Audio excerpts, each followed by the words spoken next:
Next here tonight to a story that has rocked the state capitol, putting the governor in the national spotlight. And now we've learned that Rebekah Jones, the woman at the center of it all, might face prison time, according to legal experts. This after state police raided her home with a fired Florida health employee after investigating a data breach. Tonight, Capitol reporter Forrest Saunders speaking with Jones herself, who maintains that this is retribution. My husband was actually, he woke me up and he said, they're here. Rebekah Jones tells us after months of calling out state officials claiming they're misrepresenting COVID case numbers. Come outside.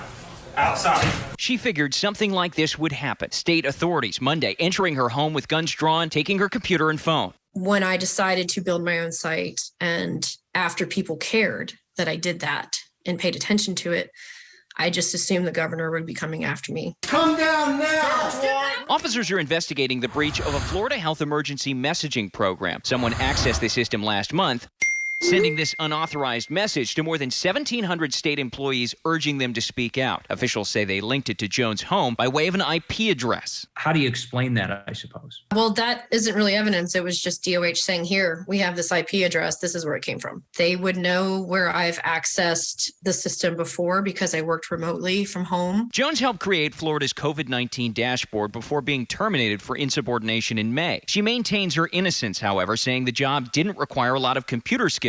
Hacking isn't what she does. I don't know the first thing about computers. If something's wrong with your computer, I'm liable to make it worse if you ask me to fix it. Being a statistician doesn't mean you know how to program computers. It means that you know how to analyze information.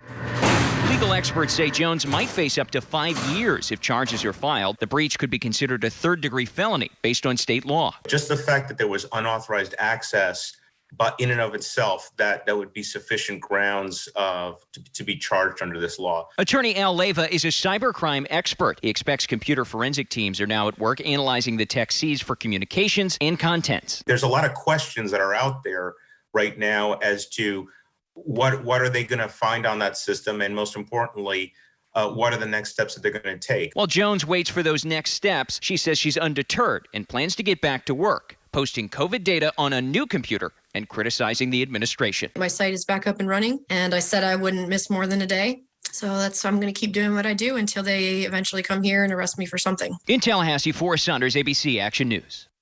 Well, it looks like there's a chance that Americans could get another stimulus check after all, although it's going to be a lot less than many folks were hoping for. These are the new developments here tonight. We know that a week ago, the Treasury Secretary said that on behalf of the Trump administration that talks of direct payments to Americans were dead. Well, now tonight, it appears there is some backtracking as Congress and the White House work to come to some kind of agreement over the details of another round of stimulus. According to the Associated Press tonight, Treasury Secretary Steve Mnuchin has reached out to Nancy Pelosi, Speaker of the House, proposing a $600 million direct payment. The bill, both President Trump and President-elect Joe Biden said that they supported, did not include those checks. Tax refunds could once again take some time to reach Americans next year. The IRS is advising people not to rely on the refunds coming by a certain date. The IRS says that the fastest way for taxpayers to obtain a refund is to file electronically and request payment via direct deposit. Well, the Jesuit high school football team has waited a long time to win a state championship. It's been nearly 52 years, and now the team is just 2 wins away. But good things come to those who wait. And as sports anchor Kyle Berger shows us tonight, that's the case for 2 brothers on the team. The line between passion for the game and sacrifice is unmistakable for Jesuit High School's Okiki brothers. We butt heads a lot, but I love him the most, It's still me and him, and, we're close. Close on and off the field, which is where Emmy and Guzzy spent the first month of the season in quarantine. They're really missing it, and they really miss being out here. As an 8th grader, Guzzy was diagnosed with lupus, an autoimmune disorder. It's something he lives with every day. It causes inflammation on the skin, and you can start making little dots. Also, does the same thing to your organs. Then the doctors are not really sure what would happen, and they feared my health. So my parents, they wanted me to stay home, and my brother, they wanted him to stay home too, and continue social distancing and quarantining. Guzzy is classified as a high risk to coronavirus. At first, when they told us, my parents said we couldn't play, I was devastated. The brothers missed preseason workouts and the first 4 games of the season. And I was even more devastated with my brother. Real downer at first, but then eventually you just come to terms with it and you just realize, there's some things that are more important than others. The doctor cleared the Okiki brothers to come back to the football field once coronavirus numbers dropped below 5%. Oh, week 5. It took till week 5 for us to get onto the field. I called him every week, just almost every day. Just, what's your doctor saying now? What's your mom saying now? The Okikis live by Jesuit High School's motto, men for others. Emmy and Guzzy are a great example of that. Emmy had to hold out, and then now he's got his chance, and now he's playing. We're hitting hard, and we're bonding as a team, as brothers. I was thrilled. I was exhilarated when I found out we can come back, and that was probably one of the best things that happened in 2020. In Tampa, Kyle Berger, ABC Action News. And still ahead tonight at 5:30, this amazing rescue caught on police body camera. A homeless man stuck, unable to move, and in a very desperate situation. What deputies did next, lifting him out of danger.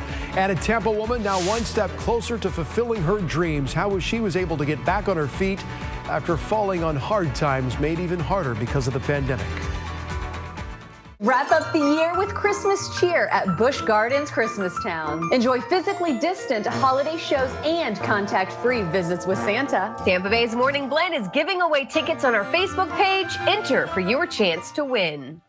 Stockpile energy and save money with May Electric Solar. It's gotta be May all the way. This season, Kia's got great deals on our new lineup of vehicles built to help you take on winter. Stop by your local Kia dealer and discover cars and SUVs loaded with advanced tech and safety features, all with our legendary reliability. So this year, you won't just cope with winter. You'll command it. Get 0% APR for 66 months, plus $1,000 holiday bonus cash or $2,500 customer cash on a 2021 Sportage.